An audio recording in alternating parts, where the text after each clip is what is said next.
Part 2. Basic Techniques in Analyzing Worry. Chapter 4. How to Analyze and Solve Worry Problems. I keep 6 honest serving men. They taught me all I knew. Their names are what and why and when and how and where and who. Rudyard Kipling. Will the magic formula of Willis H. Carrier, described in Part 1, Chapter 2, solve all worry problems? No, of course not. Then what is the answer? The answer is that we must equip ourselves to deal with different kinds of worries by learning the 3 basic steps of problem analysis. The 3 steps are: 1. Get the facts. 2. Analyze the facts.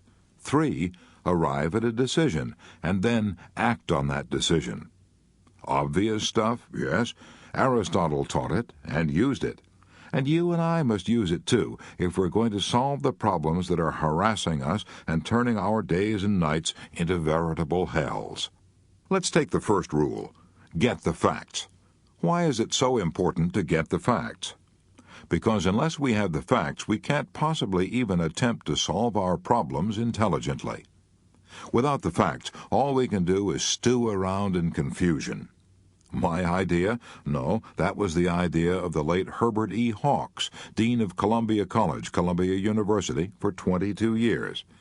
He had helped 200,000 students solve their worry problems, and he told me that confusion is the chief cause of worry.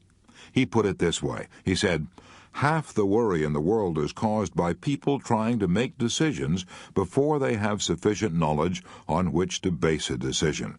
For example," he said, "if I have a problem which has to be faced at 3 o'clock next Tuesday, I refuse to even try to make a decision about it until next Tuesday arrives. In the meantime, I concentrate on getting all the facts that bear on the problem. I don't worry," he said. "I don't agonize over my problem. I don't lose any sleep. I simply concentrate on getting the facts. And by the time Tuesday rolls around, if I've got all the facts, the problem usually solves itself." I asked Dean Hawks if he meant he had licked worry entirely. "Yes," he said, "I think I can honestly say that my life is now almost totally devoid of worry. I've found," he went on, "that if a man will devote his time to securing facts in an impartial, objective way, his worries will usually evaporate in the light of knowledge." Let me repeat that. If a man will devote his time to securing facts in an impartial, objective way, his worries will usually evaporate in the light of knowledge. But what do most of us do? If we bother with facts at all, and Thomas Edison said in all seriousness, "There is no expedient to which a man will not resort to avoid the labor of thinking."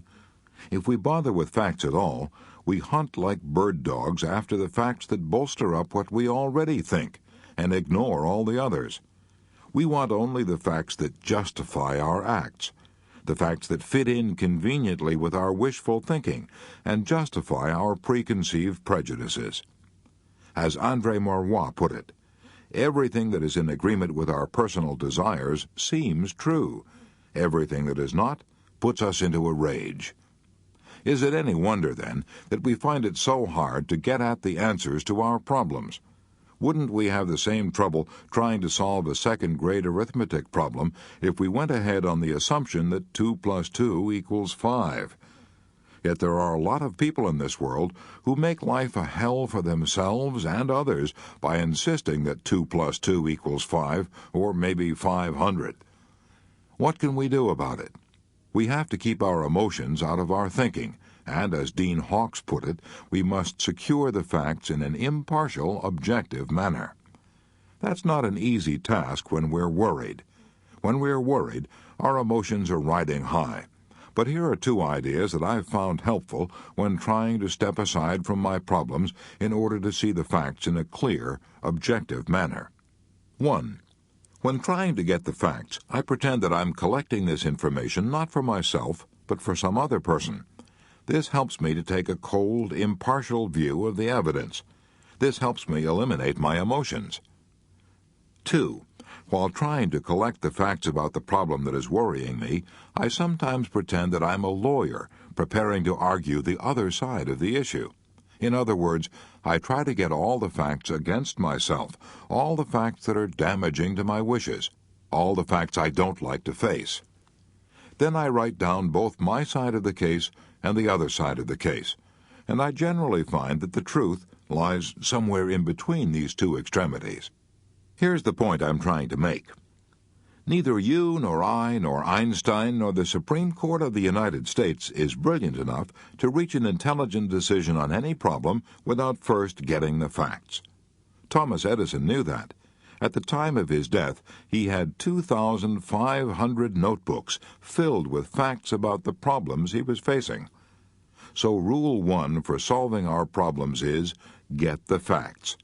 Let's do what Dean Hawkes did.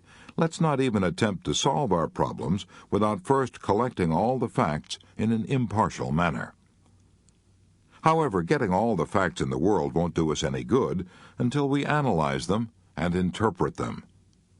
I have found from costly experience that it's much easier to analyze the facts after writing them down. In fact, merely writing the facts on a piece of paper and stating our problem clearly goes a long way toward helping us reach a sensible decision. As Charles Kettering puts it, a problem well stated is a problem half solved. Let me show you all of this as it works out in practice. Since the Chinese say one picture is worth 10,000 words, suppose I show you a picture of how one man put exactly what we're talking about into concrete action. Let's take the case of Galen Litchfield, a man I've known for several years, one of the most successful American businessmen in the Far East.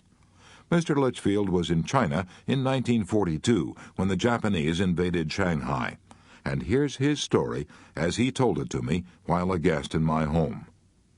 Shortly after the Japanese bombed Pearl Harbor, Galen Litchfield began, they came swarming into Shanghai. I was the manager of the Asia Life Insurance Company in Shanghai. They sent us an army liquidator. He was really an admiral, and gave me orders to assist this man in liquidating our assets. I didn't have any choice in the matter. I could cooperate or else, and the or else was certain death. I went through the motions of doing what I was told because I had no alternative. But there was one block of securities worth $750,000 which I left off the list I gave to the admiral. I left that block of securities off the list because they belonged to our Hong Kong organization and had nothing to do with the Shanghai assets. All the same, I feared I might be in hot water if the Japanese found out what I'd done, and they soon found out. I wasn't in the office when the discovery was made, but my head accountant was there. He told me that the Japanese admiral flew into a rage and stamped and swore and called me a thief and a traitor. I had defied the Japanese army. I knew what that meant. I would be thrown into the bridge house. The bridge house, the torture chamber of the Japanese Gestapo. I had had personal friends who had killed themselves rather than be taken to that prison. I had other friends who had died in that place after 10 days of questioning and torture. Now I was slated for the bridge house myself. What did I do? I heard the news on Sunday afternoon. I suppose I should have been terrified, and I would have been terrified if I hadn't had a definite technique for solving my problems. For years, whenever I was worried, I had always gone to my typewriter and written down 2 questions, and the answer to these questions. 1. What am I worrying about? 2. What can I do about it? I used to try to answer those questions without writing them down, but I stopped that years ago. I found that writing down both the questions and the answers clarifies my thinking. So that Sunday afternoon, I went directly to my room at the Shanghai YMCA and got out my typewriter. I wrote, 1. What am I worrying about? I am afraid I will be thrown into the bridge house tomorrow morning. Then I typed out the second question. 2. What can I do about it? I spent hours thinking out and writing down the 4 courses of action I could take, and what the probable consequences of each action would be. 1. I can try to explain to the Japanese admiral, but he doesn't speak English. If I try to explain to him through an interpreter, I may stir him up again. That might mean death, for he is cruel, would rather dump me in the bridge house than bother talking about it. 2. I can try to escape. Impossible. They keep track of me all the time. I have to check in and out of my room at the YMCA. If I try to escape, I'll probably be captured and shot. 3. I can stay here in my room and not go near the office again. If I do, the Japanese admiral will be suspicious, will probably send soldiers to get me and throw me into the bridge house without giving me a chance to say a word. 4. I can go down to the office as usual on Monday morning. If I do, there's a chance that the Japanese admiral may be so busy that he will not think of what I did. Even if he does think of it, he may have cooled off and may not bother me. If this happens, I'm all right. Even if he does bother me, I'll still have a chance to try to explain to him. So, going down to the office as usual on Monday morning and acting as if nothing had gone wrong gives me 2 chances to escape the bridge house. As soon as I thought it all out and decided to accept the 4th plan, to go down to the office as usual on Monday morning, I felt immensely relieved. When I entered the office the next morning, the Japanese admiral sat there with a cigarette dangling from his mouth. He glared at me, as he always did, and said nothing. 6 weeks later, thank God, he went back to Tokyo, and my worries were ended. As I've already said, I probably saved my life by sitting down that Sunday afternoon and writing out all the various steps I could take, and then writing down the probable consequences of each step, and calmly coming to a decision. If I hadn't done that, I might have floundered and hesitated and done the wrong thing on the spur of the moment. If I hadn't thought out my problem and come to a decision, I would have been frantic with worry all Sunday afternoon.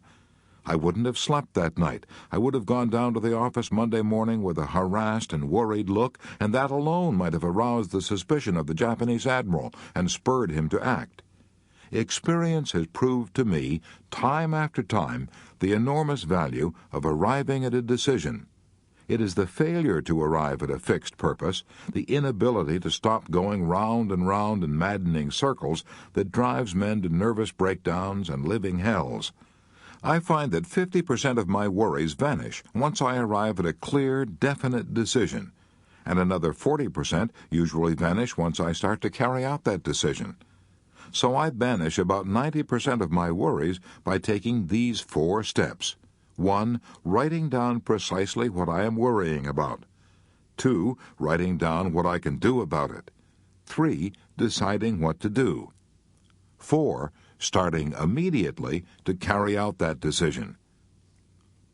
Galen Litchfield became the Far Eastern Director for Starr, Park & Freeman Incorporated, representing large insurance and financial interests.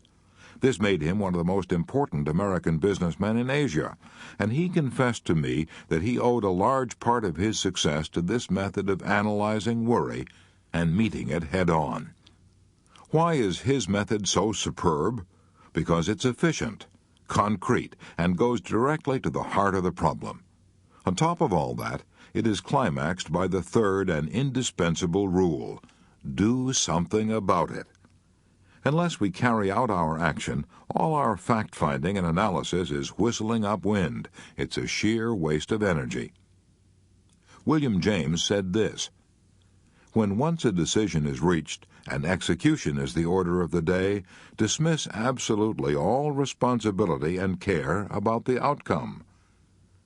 In this case, William James undoubtedly used the word care as a synonym for anxiety. He meant, once you've made a careful decision based on facts, go into action. Don't stop to reconsider. Don't begin to hesitate, worry, and retrace your steps. Don't lose yourself in self-doubting, which begets other doubts. Don't keep looking back over your shoulder. I once asked Wade Phillips, one of Oklahoma's most prominent oil men, how he carried out decisions. He replied, "I find that to keep thinking about our problems beyond a certain point is bound to create confusion and worry. There comes a time when any more investigation and thinking are harmful. There comes a time when we must decide and act and never look back." Why don't you employ Galen Litchfield's technique to one of your worries right now? And write down the answers to these 4 questions. Here's question number 1. What am I worrying about? Question number 2. What can I do about it? Question number 3. Here's what I am going to do about it. Question number 4. When am I going to start doing it?